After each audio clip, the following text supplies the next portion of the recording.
All right, we are recording. Welcome everyone to this Zoom, standing out with presence, right? Exactly.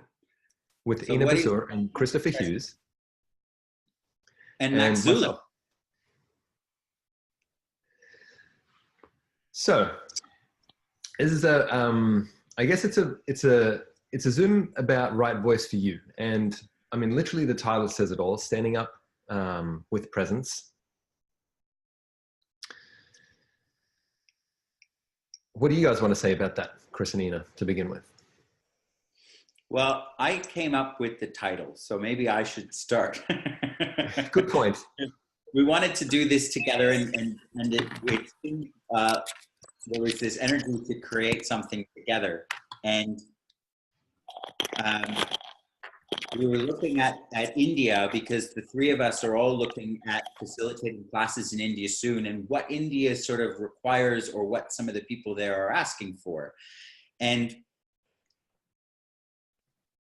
what struck me was that there was this desire for people to be present or be seen or be heard or have their voice, and this feeling that there was too much competition or too much other noise or too much other things going on for people to just be willing to be there, show up, and be themselves in totality with that presence.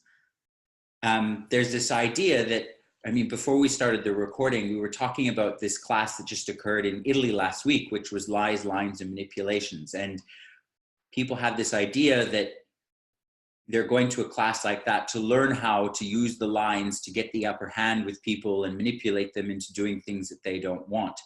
And right voice for you and the idea of presence are similar in that right voice for you is not about learning how to be the loudest person in the room and shout over all the other noise and all the competition for people that are around, but it's actually about showing up just as you and having this being and this presence that allows you to get noticed for you because you don't have a point of view about people noticing you.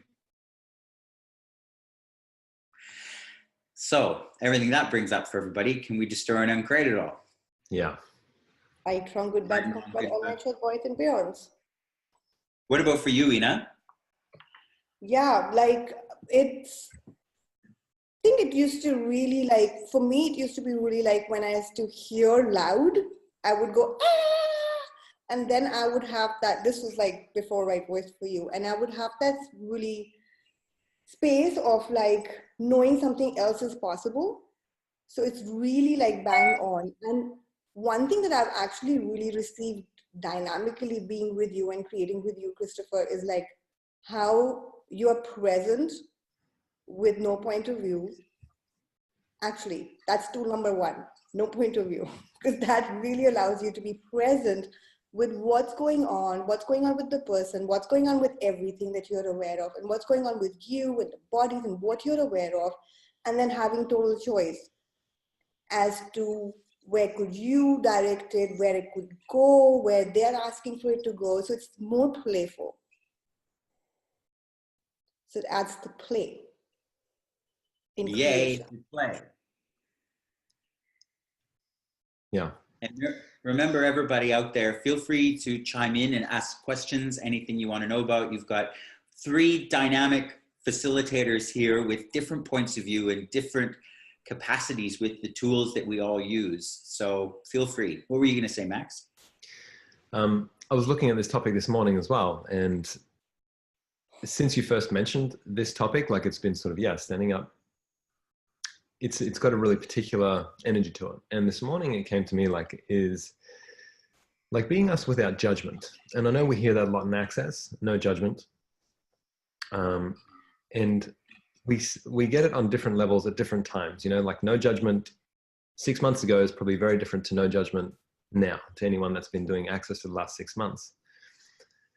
And for me, it's really stepping into a commitment to not doing judgment and not buying into judgment, because it's not just we that are doing judgment. It's also like everything that we're aware of. We're in a very judgmental people world, right? And what if we could look to even nature and animals to see what no judgment actually is? Because it's difficult to look at other people and look at what no judgment is, because everyone does judgment in different ways, mostly. But what if we could sense something sort of like a wave, for example? And this is like Shannon, my wife, talks a lot about this too. And that's where I got this about sort of like nature and animals. And literally they don't function from judgment. So if we actually look at how they function, we can get a much better sense of like, okay, how can we be more of this energy too? A wave, for example, say a tidal wave, a very big wave, can be very destructive. It can be fun for people that are, okay, not just a tidal wave, a smaller wave than for surfing, for example. So there's a lot of different energies that a wave can be, but it's not right or it's not wrong. And I know for me personally, and this is something that's been coming up recently a lot, I'm noticing everywhere I'm trying to make things right and then trying to not be right because I see everyone else trying to be right and be wrong. So everything that brings up for everybody, all the right, all the wrong, all the good and bad, can we just try and uncreate all that? Right and wrong, good and bad, pot and pock, all night, shorts, boys and beyonds. So what if you could get a sense of you beyond the right and the wrong? And that's really my sense of standing up with presence, is standing up being you. If you're in the lounge room by yourself, or if you're in front of 100 or 1,000 people, and the presence is you without the judgment. Yeah. And I love what you just said about being you without judgment, without a point of view now versus 6 months ago can be such totally different things. What's become very apparent to me recently is, for so many people, they think consciousness or developing a sense of presence is a destination. But as infinite beings, there's always more available, and there's always further to go and more to be and receive. Because none of it, I mean, there's so many people you hear say, oh, I don't know how to receive, or I don't know how to be present. It's not actually true. You always are actually a presence. You are always there, present in some capacity. And what we're inviting people to, and what we're talking about, is your willingness to actually be a greater presence than you've ever been willing to be before.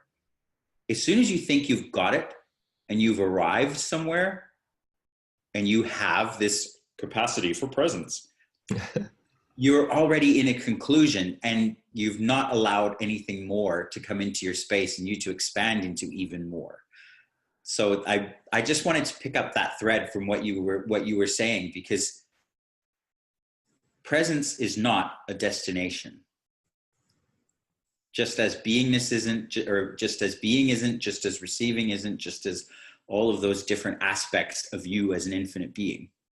So would you say they're a choice? Yeah. What was that, Eena? Just as you aren't a destination either.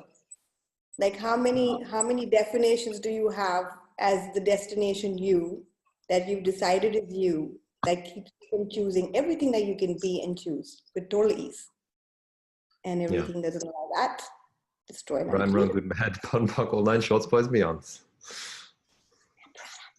So we have a question in the chat here, and Stephanie has said, I was wondering what is being totally present with what is like. Can you say more about that?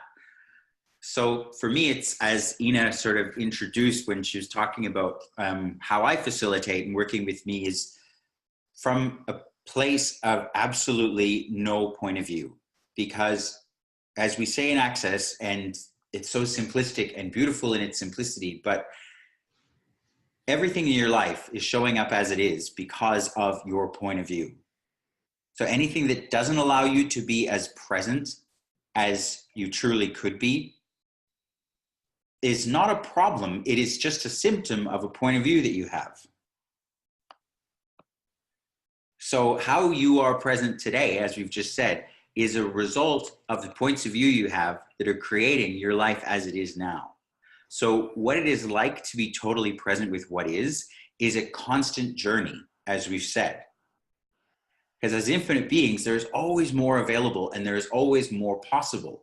So what if instead of trying to achieve being totally present with what is, you are asking instead, to be more present today with what is than you ever have been willing to be before? And what if that was your particular target and ambition every day? So everything that doesn't allow all of us to be more present today than we've ever been willing to be before, can we destroy and uncreate all that? Yeah. Right. And what point of view would you have to let go of? Yeah, and what point of view would you have to let go of to allow that to be for you? And everything that is, can we destroy and uncreate it all? Yes. Right and wrong, good and bad, POC and POD, all nine shorts, boys and beyonds.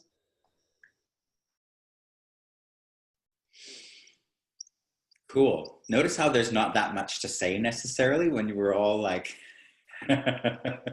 just willing to be us without a point of view and have a sense of presence. Yeah. The other reason why this came up as a topic that we wanted to discuss was at the Global Foundation class in February, that was last month. Gary was talking to someone in the class about charisma and having charisma. And please, charisma and presence are totally different things. So everywhere you've misidentified, misapplied charisma as presence, can we destroy and uncreate all that? Right and wrong, good and bad, POD and POC, all nine shorts, boys and beyonds. But I asked him afterwards, I said, so what is charisma? And he said, charisma is the willingness to be noticed without ever trying. So how much force and effort are you all using to create the presence you are choosing? And everything that is times a godzillion, can we destroy and uncreate it all? Right and wrong, good and bad, POC and POD, all nine shorts, boys and beyonds.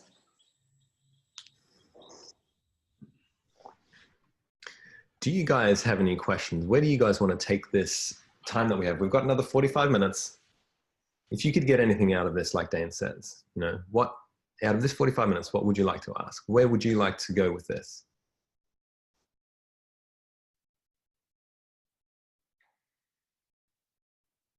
Everyone's just like, I'm being present.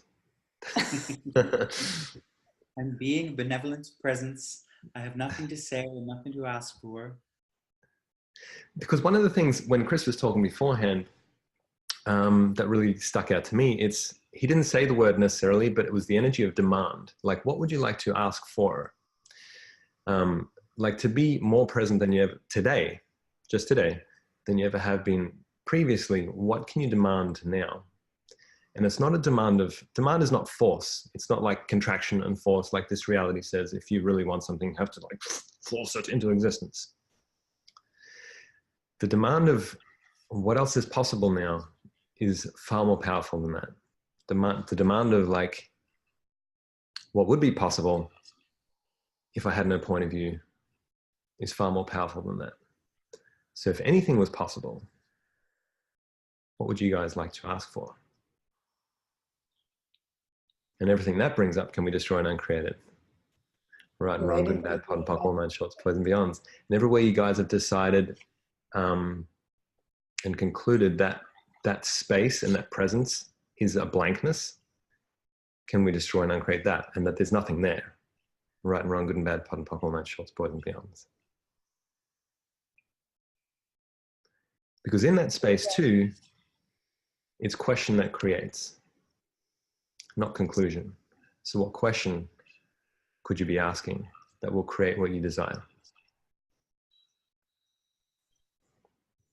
So we've got someone asking here in the chat for something that she would like. And she's asking to be the aggressive presence and the voice of me, irrespective of whether people can receive me or not. Cool. So that's from Deborati. So Deborati, what have you decided that is going to look like? Hi, this is Deborati here.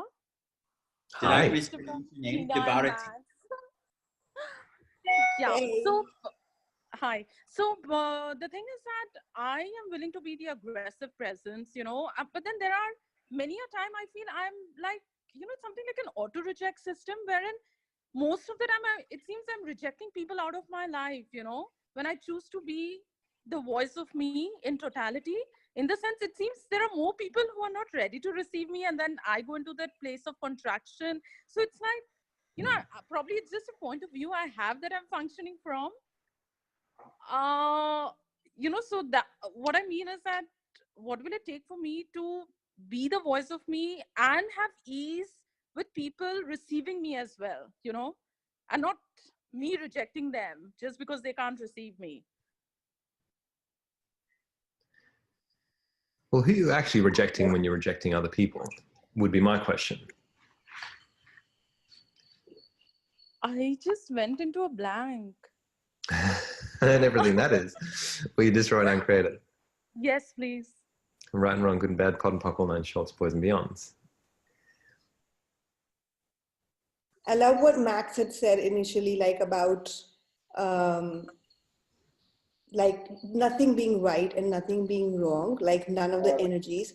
So what are the energies that you're being, and what if none of them was right or wrong? And what if none of the energies that someone else's being is right and wrong, and it's all just a choice? Then what would you choose and how would you be? Wow. That felt expansive. Right. I was just going into the rightness or wrongness of other people as well as of me.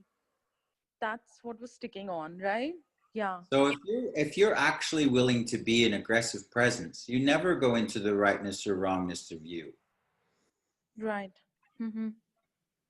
So everything you have defined and decided as aggressive presence, can we destroy and uncreate all that? Yes, please. Right and wrong, good and bad, cotton pock, all nine shorts, boys and beyonds. Sometimes an aggressive presence is having nothing to say. Yeah. Wow. Would you be willing to make people that uncomfortable? Yes. Because if you're present as you, without a point of view, without needing to say something or needing to add something to the conversation or needing to get your point across, which is what a lot of people have defined as aggressive presence. Yep. Mm-hmm. It's the real truth of aggressive presence is the willingness to be you no matter what. And if other people's contraction and other people's willingness to receive you or not is impacting you, I hate to tell you this, but that's not being an aggressive presence. True that. An aggressive presence has no point of view about anybody else's willingness to be or receive or not. You have an awareness of it though. Right. Wow. Yeah. So a year ago or so, I was attending the facilitator class, and I've told this story lots of times, but there's so much in it. I like to share it with people. Heather Nichols from America got up and she asked Gary and Dane, she said, what is it that you're willing to be? And what is it that you do differently that makes everybody want to be involved in your classes? People travel the world and get a visa and get an airplane ticket and get a hotel and follow you everywhere. Go again and again to everything you do. What is it that you do that creates that? And Gary said, easy. I have no point of view about whether they come or not. Wow. That is one of the most charismatic and appealing things that you can ever be. Is to have no resistance in your world to whether anyone follows what you have to say. That is so weird in this reality. There's no judgment in his world about whether he's a failure or a success based on who listens and who attends one of his seminars and who gets it. True. Wow. So would you be willing to actually have no point of view? Yes, please. About you and what your voice in the world is. Right. Everything that is for all of us, can we destroy and create? Yes, please. Wow. Right and wrong, good and bad. Thank you. Thank you so much. That's brilliant. I have a question here. Brilliant. Hi, this is Sonal. This is Sonal. Hi. I was actually having a conversation with someone earlier about a facilitator who creates these really amazing big classes. And when we were doing promotions for Being You and calling people, some of the people who've taken classes with him don't even know of Access, Gary, and Dane. But this person is really enduring. He has no point of view. What is that energy, though, in terms of creating classes? But is that like a dishonoring? And where does that come into this conversation? So this person, are they interested in consciousness and supporting Access, or are they interested in being a star and being a guru? Yes, the star and guru bit. Yeah. So is it true they have no point of view? Right. Or are they actually just so willing to aggressively promote themselves and their agenda? And it may be working for them. See, here's the thing. In this reality, if you're willing to really make money your priority or make stardom your priority, sometimes you can have today a certain level of success. But the one thing I've noticed about that with most of those people is they never create anything long-term, because they're not actually looking to create a different future or looking to create a different possibility. They're looking to create stardom and recognition to validate a judgment that they have. Yeah. And I'm not saying any of this to make that person wrong, because I don't even know who it is. Yeah. The energy of what you're saying, it's like, why not honor that what you're doing came from this amazing source? Yeah. Which actually contributes as well, a huge amount. So what do you do when something like that becomes like a reference point, or almost like an example of, oh, he's creating such amazing classes, what am I not being? Or, you know what I mean? Where does the point of view come from, though, that he's creating amazing classes? Like, whose point of view is that? From the numbers. So, but what if it wasn't just the numbers in classes that make a class what it is? Like, what else are you cutting out by that point of view that you're not willing to be aware of? So the thing that comes up for me is, in this reality, you can't actually create big classes by being vested in consciousness, which is so bizarre. And whose point of view is that? It's not mine, yeah. And everything that is where you destroy and uncreate it. Yes. Right and wrong, good and bad, pot and pock, all nine shorts, And notice that every time, like, you go in this reality, like it's a reference point to this reality, and that's all you can have. Right. And that's all you can be aware of. Whenever you go in this reality, that's all that exists.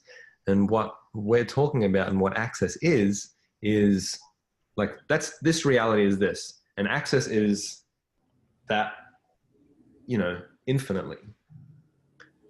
So what are you willing to have?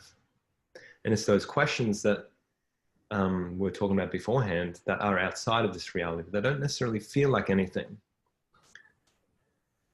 but are super creative.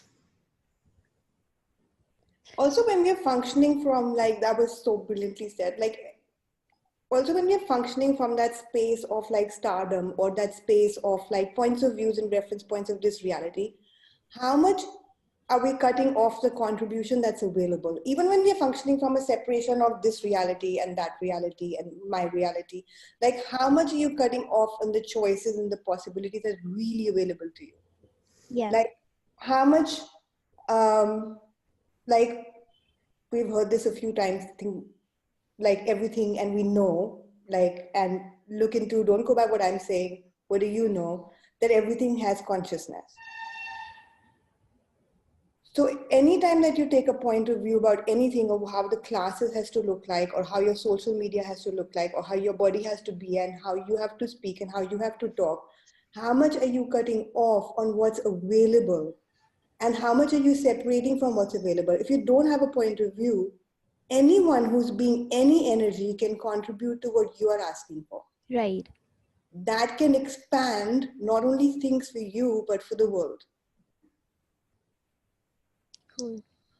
So I get it. Doesn't allow you to perceive, know, be, and receive the contribution that's truly available to you, and that you be, would you be willing to destroy and uncreate all of that? Yeah. Right, wrong, good, bad, pot and pock, all nine shorts, boys and beyonds. Thank you. All right. Thanks, guys. You're welcome. The Thank you, thing Snell. too, I just want to add one more thing to that, is like, again, I'm so grateful for Eena and Max. You guys, it's so awesome. And the fact that we're all willing to look at some of these things, having three of us here is really cool, and everybody on the call. But the different angles to everyone's question, I'm finding really fascinating. Because what I would look at too with this is, what if you could have gratitude for this other facilitator and what they're choosing? Yeah. Because there's this tendency to go, oh, what they're doing is not supporting consciousness and not supporting access, and to want to make them wrong. But what if instead you could be like, wow, they're really willing to create big classes and create a business that is economically quite thriving. So what can I learn from that? If I was willing to be grateful for it, it would allow me to even create that. Yeah. I love this, because this is literally the no judgment thing that I was talking about beforehand. This is like the rubber hitting the road. Literally. Like with these sort of examples and what you're saying, Chris, it's like when you're willing to be that degree of interesting point of view and receiving, like that's no judgment hitting the road. Hit the road, Jack, and don't you come back. No more. Also, thank you so much for... wanted to like before, because it was very like quickly and briefly said by Mr. Christopher, but like the out-created, like how, where are you unwilling to be the source for a different possibility, the different voice that can change anything, that can create something different? That's standing up for you and what you know is possible. It's not the fight, it's not the struggle, it's not about convincing anyone. It's just about going, wait a minute, I'm aware of something different here. What is that? And what can I choose that will create that with ease? Yeah. Okay. Also, thank you so much for doing this call. Like the three of you, the energy of this call was such an invitation. It's lovely. Thank you so much. So there's another question. There's a question in the chat from Harleen. Yeah.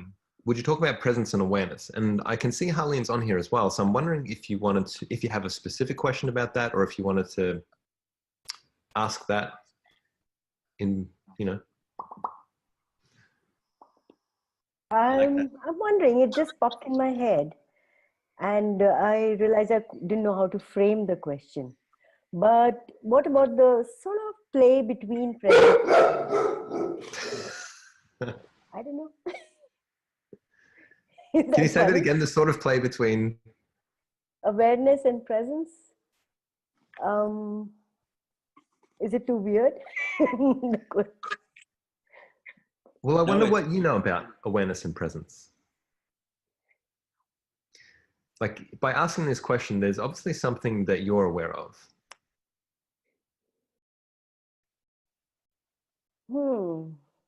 So what is it that you're aware of? And I think I sometimes am distracted by all the awareness that I'm getting to be fully present. And that does kind of can I interrupt? Sometimes bother me. Yeah. Can I interrupt a little bit? Oh, yes. What have you defined as presence? Yes. Some people have defined presence as being focused. But as an infinite being with this enormous awareness that you have, with so much information going on, it's sort of like if you've ever talked to or been around someone who's quite autistic, and they are seemingly in the room not present because they don't look you in the eye and they don't follow A plus B plus C plus D. You know, they have this totally non-linear way of being. But is that not present? Or is there present? I get it, because I'm a little bit autistic also. Yeah, maybe that's why I brought it up. And so it's not focused. You're right. I am present, but maybe sometimes I judge myself and I'm judged as not being focused. So if you weren't calling it autism, what would your awareness of presence be?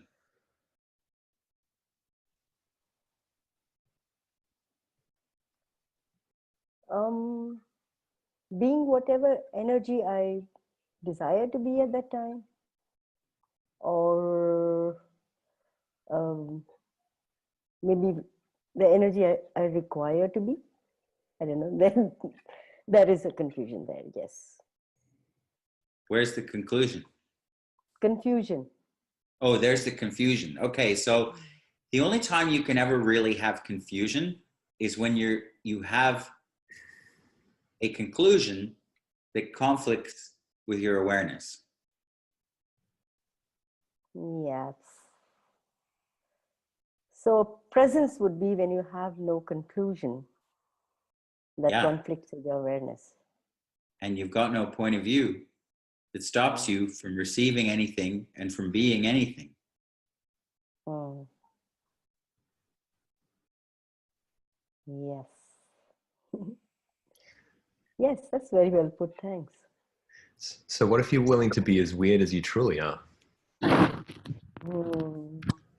And how much do you hold yourself back from following your awarenesses and creating with your awareness rather than the linear point of view that the other people have and expect you to have? And everything that is we destroy and uncreate it. Yes. Right and wrong, good and bad, pot and pockle, night shots, poison beyonds. Thank you. You're welcome. Welcome. Who else has got a question?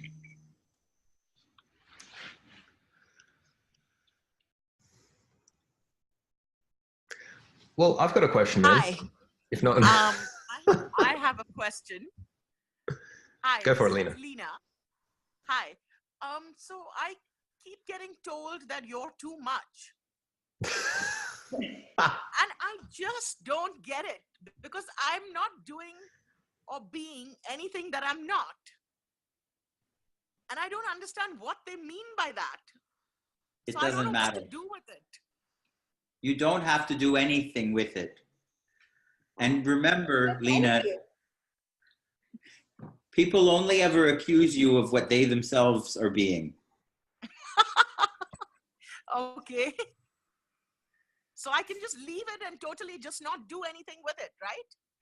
Yeah, or what if you could just say, I know, but I'm having so much fun being too much. I'm going to use that line, Chris. Thank you. The only time it can ever impact you is if you try to align and agree with it or resist and react to it. Or so sometimes I actually find myself dumbing down. Nice try. I call bullshit. Okay, so even that I don't do. You pretend for a microsecond. I like Chris's line. I'm going to use that for sure. Thank you. Yeah. So how much envy and jealousy would you have to be willing to receive in order for you truly to be too much? Ooh, that's a big one. For anyone to ever tell you you're too much, it's because you're being more than they're willing to be. And they feel threatened in their smallness. Exactly. Their limited reality feels threatened. But if you were actually willing to receive their judgment of themselves that they're projecting at you, how much bigger could your awareness be? Right. Do you know, when I first came along to Access, one of the people that really annoyed me and pushed my buttons was Dane. And he used to piss me off and I was getting so angry with him. And then I went, okay, I need to deal with this. And I went, okay, what is it? What's my judgment of Dane? What's my point of view about Dane? And it came down to that my point of view about Dane was that he was too much. And when I looked further, my real point of view was that he was willing to be more than I was willing to be. And I went, right. Oh, fuck. Wow. Okay. And as soon as I got rid of that, I was willing to have him in my life to a greater capacity and not have that point of view limit what I could receive from him, but also allowed me to start to acknowledge the greatness that I'm capable of.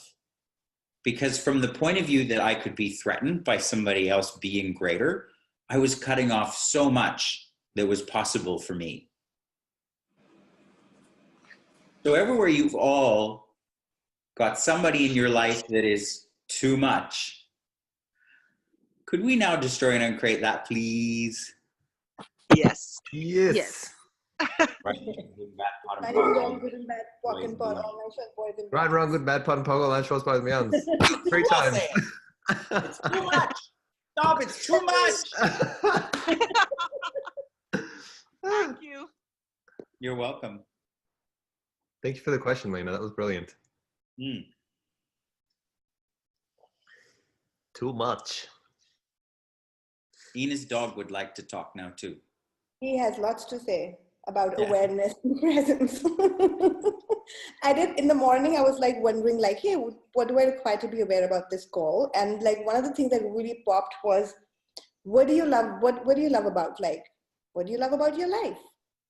Like how much of the wrongness or the rightness or all of that we keep using to not be present in our life. So it was really like, what do you love about your life? And so I asked him, I just looked at him and it's like, Gabru, what do you love about your life? And he gave me a whole download. He can change whenever he wants to. It's serene, it's blissful, it's fun. And I was like, I'll have all of those. And wherever that I don't have that, like, so all of that you have available. Here's a home play. Like, you know, we keep figuring out what's right, what's wrong. Are we getting it right? But we always get it wrong. We went to like this whole place of like, hey, what do I love about my life? What do I love about my partner? What do I love about my house? What do I love about where I live? What do I love about my, which will like, can you sense the energy shifting with that? How much does that, like a question, and a question like that, where you can't go into conclusion, gives you the awareness of being present of like, hey, how much of my life that is showing up is what I'm creating? Cool. What else is possible? What else can I add? What would I really like to choose now?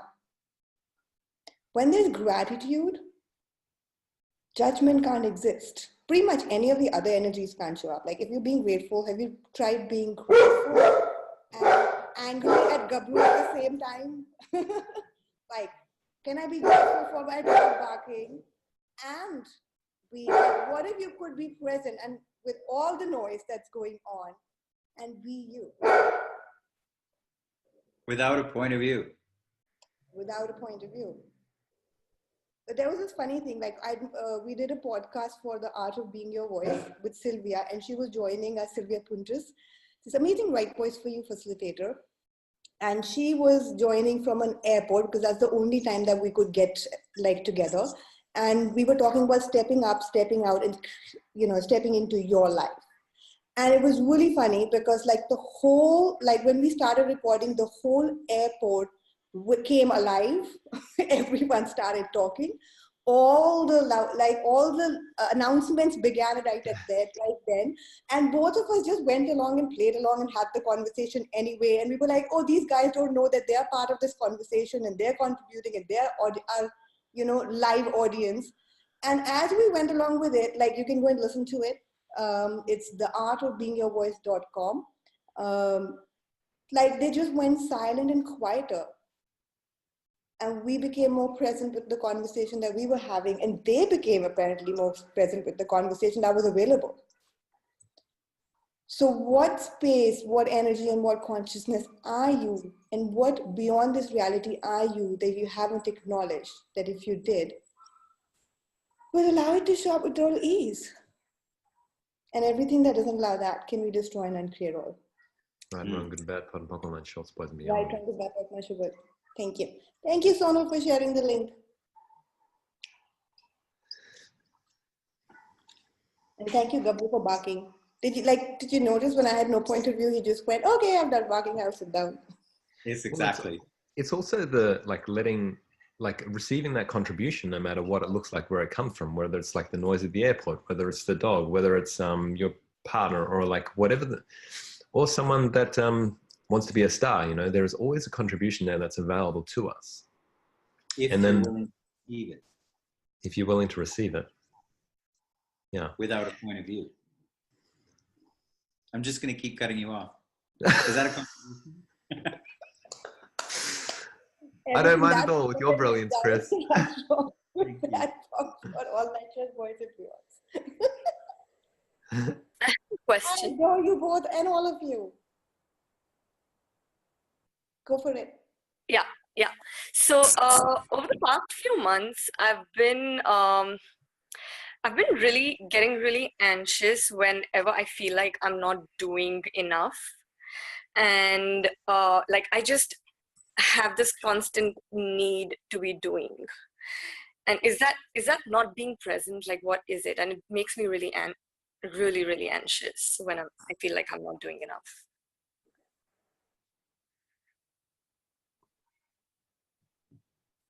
So truth, is it? Dog answered for you. Like, I'll let him bark a couple of times. I'll let like truth. He's like going. So here's the thing. If your point of view is that you're not doing enough, you will never be able to do enough, because you can only have a life show up that matches your point of view. Hmm. So no wonder you're anxious.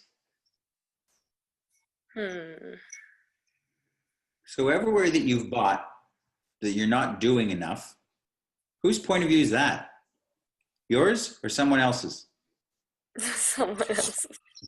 Okay, so everything that is, can we destroy and uncreate it all? Yes. Yes. But, so Right, online, shorts, boys and beyonds.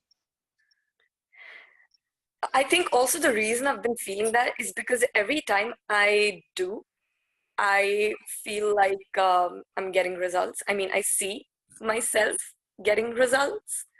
Yeah, but So, do you ever get the results that you know are truly possible? Or do you use this to motivate you in this reality to do more? And how I totally like that. how much do you use the results you achieve to judge and justify the choices that you make?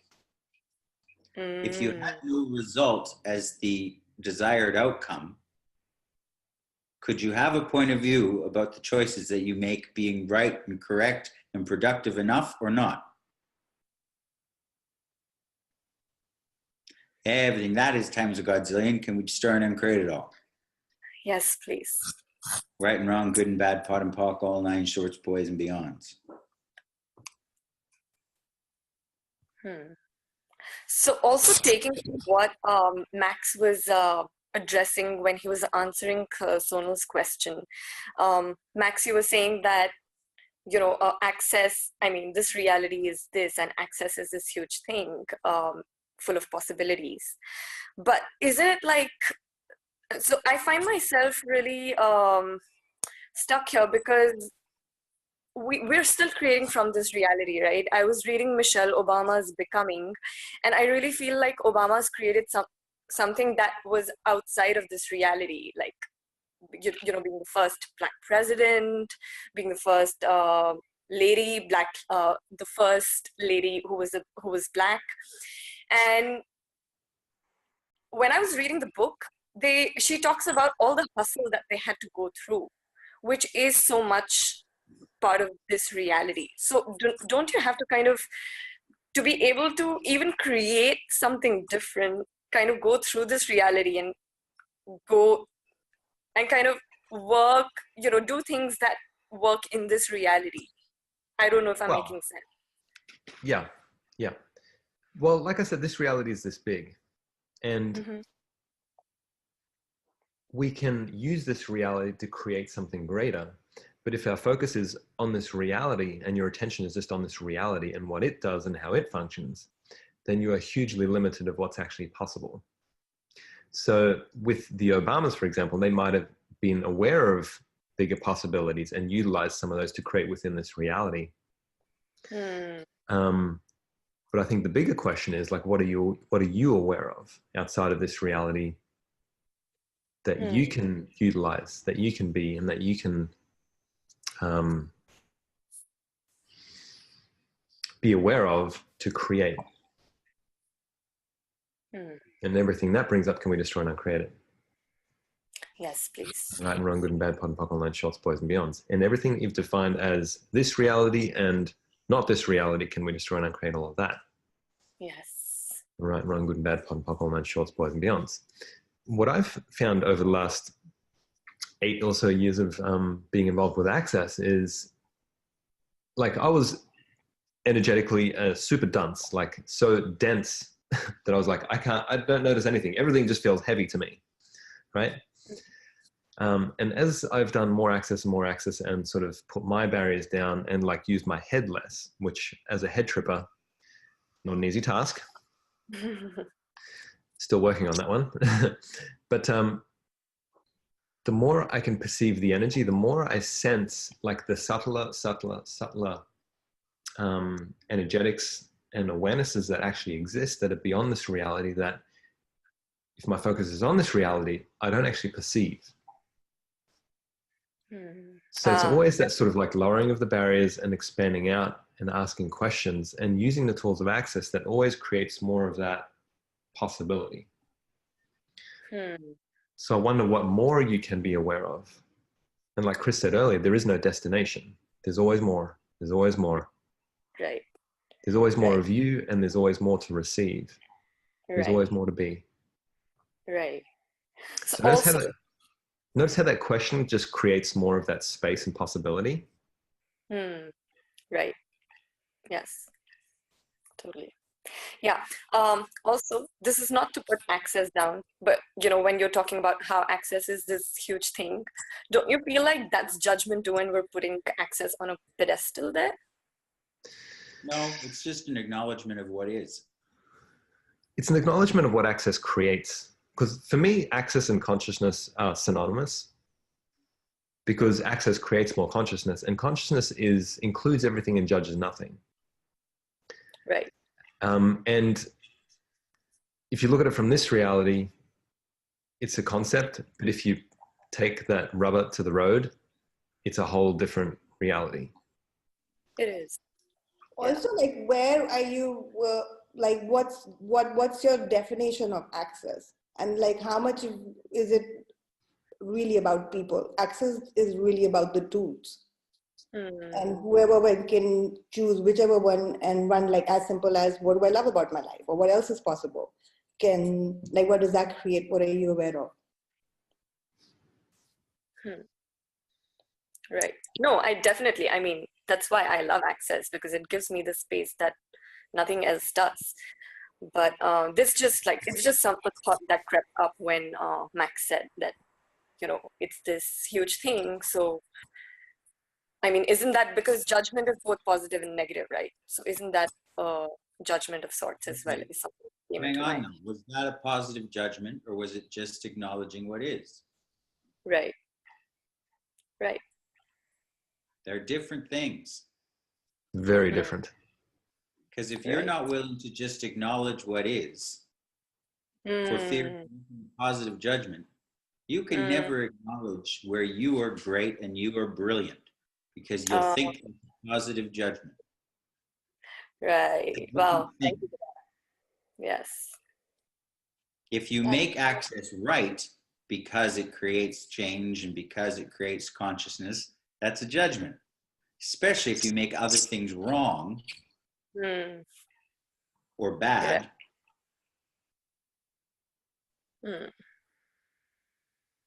Right.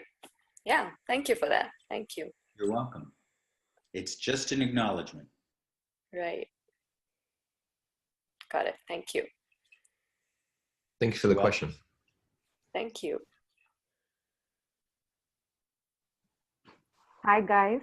Can I ask a question over here? Yeah. Sure. Yeah. Myself, Raseshwari. I'm from Delhi. And I've seen you guys in Right Voice for You Zoom sometimes. And I'm just actually looking forward to attend your class in Delhi. I told Eena also yesterday. Right now, I just want to share one my fear. Plug in. She was very happy. It's not happening in April. We still don't know. Yes, for those who don't know, our class in April has moved. I didn't even know. Yeah, well, we also just found out it's all Rajeshwari's doing. have you ever tried to create something and everything you've done to create it, it just went thud and it was not happening? So we asked each other and we asked the class and we said, so do we need to move this, cancel it, or change it? And we got move it and change it. Okay, fine. So we're moving it. So that our friend here can be happy. Apparently some people were praying for it to be moved. I understand. So everything you bastards did to make this class not work so that it could work for you. Fuck you, I hate you, and I don't really, I love you, and I'm excited to come anyway. Yes. Okay. Well, what I want to say is, whenever I speak in public, and even if I want to share what I know, I become nervous. And the moment before, Max was also sharing about dancing thing. Yes, when I'm with people in clubs or somewhere, that time also, though I love to dance, but I get so conscious and I can't open up and can't dance the way I really want to. So how can I change that? I want to just say this, like, I think I heard Simone Molasses say this, that dance like nobody is watching, have sex like everyone is watching, and drive.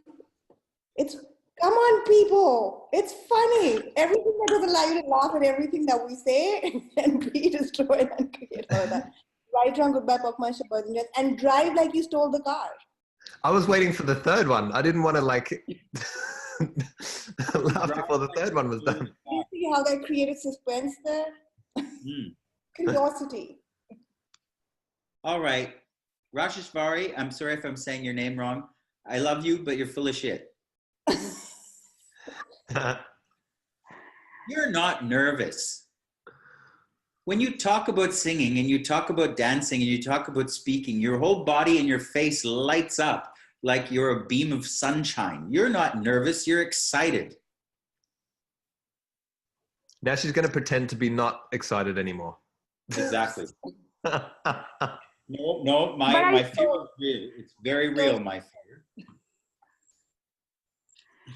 But if I'm excited, that's like totally doing the moves.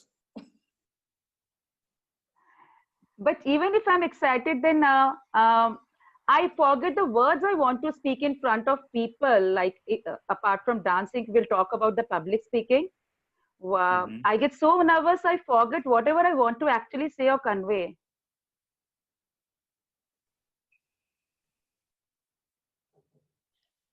So do you, or are you aware of what someone can receive and hear or not hear?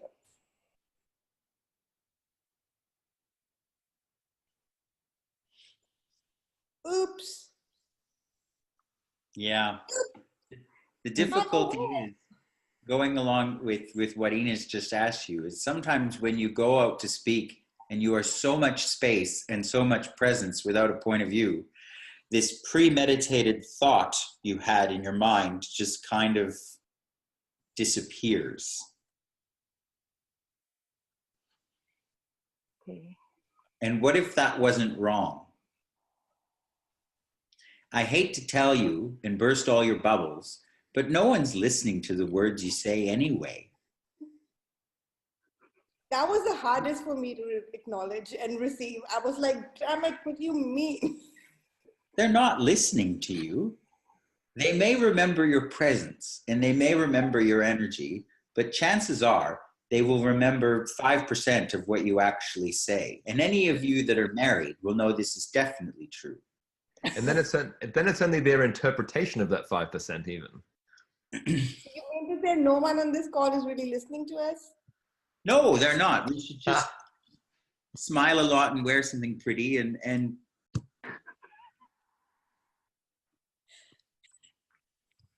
it's true. We could be talking about dog food for an hour and it's probably fine for most of them.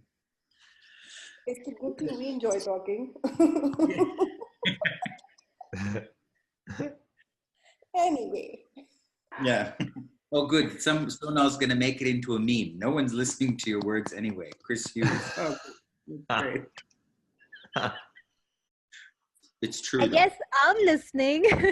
Right, We are no one's listening to you. It doesn't matter. I mean, the greatest freedom that I've ever achieved for myself in anything I've done, speaking or singing or whatever, is before I go up, I say to myself, well, what's the worst thing that could happen? And get out there and bloody do it anyway. You know, last week we were at the castle in Italy and I sang opera for the first time in 20 years with someone very talented and very professional. And I started to go, oh, I'm a little bit nervous and I'm intimidated and I'm scared to be doing this. And then I went, fuck it, let's do it. What's the worst thing that could happen? And there is so much freedom, peace, and space in that willingness to just do it anyway. And not worry about whether you're going to get it right. Because there's so much judgment in trying to get things right and do it perfect. So everywhere that you've devoted and dedicated yourself to getting it right and being perfect and showing up the way you think you're meant to, can we destroy and uncreate all that? Yes, right and wrong, good and bad, pod and puck, all nine shorts, boys and beyonds.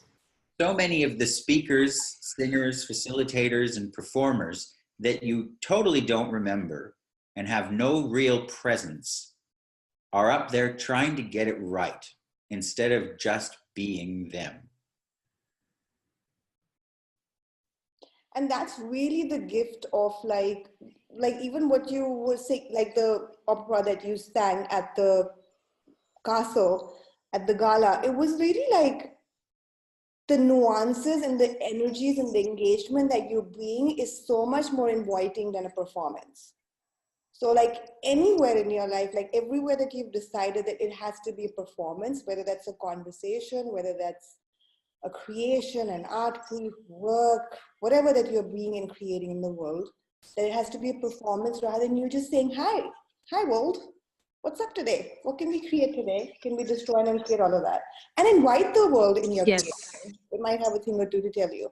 So everything that is can be destroyed and created all. Yes. Right and wrong, good and bad, pock and pot, all nine shorts, boys and beyonds. So there's a question, we are reaching towards the end of the taster, and there is a question by Sasha, which is at least an intro class, if not a 3-day class. So we invite you to join Max, which he's going to tell you the class dates, but could you talk more about stopping yourself or pushing your creations further into the future and avoiding or hiding you from you? And that's the invitation, right, voice for you is really. So to be honest, it's really interesting because Chris actually answered the question in the last when he was talking about just getting out there and singing anyway. It just hit the spot. So thank you very much. Yeah. Cool. And this call has been phenomenal. So thank you for creating it, all three of you and everyone that's on the call. So welcome. Brilliant. So Max, Yes. when's your class? So I've got a 1-day Right Voice for You class in Delhi, and that's on the 15th of April. It's the day after the Dane's Being You class. And we're just finalizing the venue now, so that'll be up very shortly, but it's not too far away from the Lalit where Dane's class is too. So 1-day class. Awesome. We can send like everyone over here are ones who have signed up. So we can send an email with the link to the class. Cool. Yeah, exactly. And you guys moved your class, so tell us about that. When and where? The details aren't finalized. We've looked at June, and June is possible, early June. But we need to sort of finalize a few things and figure out, because as I say, what we had originally looked at and planned for was in April as well, and the creation just wasn't occurring. So we're asking the class now where it wants to be and if India actually desires us to be there and facilitate. So if India desires it and the demand is there, we will put it together, baby. Awesome. Yeah. Let's do it in Delhi. No point of view. Do it in Delhi. I have a secret that I'm going to spill out now publicly. Christopher has, we can call them to Delhi, maybe, Christopher. Okay, I have a Wow. How does it get better than that? Christopher had a whole like plan about getting his clothes made from the dudes in Mumbai who create these. So find Christopher and find us a really amazing someone who can outcreate the Mumbai guys who makes clothes for Dane and Brendan and Gary. I don't have a point of view anymore. I'll go and do it anywhere. I know you would. But I would like you to have the clothes too. So if anyone knows anyone who makes amazing clothes in Delhi, let us know. Cool. And let us know where and when you would like us to give you a class. Yeah. And pull a truckload of energy. Yeah. Pull a lot of energy for that class to come. Yeah. We invite these guys all are brilliant. All of us. And we invite you to create the class because it's really, and sign up so we know you're coming. So we know the class is getting created. Exactly. These classes are so much more fun and they create so much more change. Like the more people are, engaged with the class and choosing it, like what it creates is phenomenal. And if you guys also ask like, okay, what will this create in my future? Like, what will my life be like in 5 years if I don't choose this class? What will my life be like in 5 years if I do choose this class? And sense the different energy of what's possible there. It's not a logical process. It never is, never will be. But what would you like to create? And how can you create more of these classes where you are? Or in India, and travel somewhere else and have, have it as well. There's so many possibilities. So let's wrap this up. Thank you guys so much for, thank you, Chris and Eena, for doing this with me as well. Brilliant. And thank you so much for everyone showing up. Super grateful. And we'll send out the recording too, so you guys can listen again. You might want to listen again. Thank you. Yeah. Bye, everybody. Bye, guys. Bye. Thank you. Chris? Yes. Chris? Yes. Possibility class, why was for you Paris? From Paris? There is one coming up in Paris. We don't have it on the schedule yet, but there will be one. Okay. Thank you. And Paris is very close to India. Compared to Australia. It's the Delhi of Europe. There's one in Prague, there's one in Germany, there's one in Saskatchewan, Canada. Saskatchewan, which is hometown, that's always more fun. Not. And we'll see. And Prague. So, and Germany is like a beautiful venue. And Max classes too, which you'll get the links to. Yeah, well, just the Right Voice class in Delhi at this point on the 15th of April. Okay, cool. See you guys. Bye, guys. Bye. Thank you. Bye. Thank you. Choosing to be a voice. Thank you.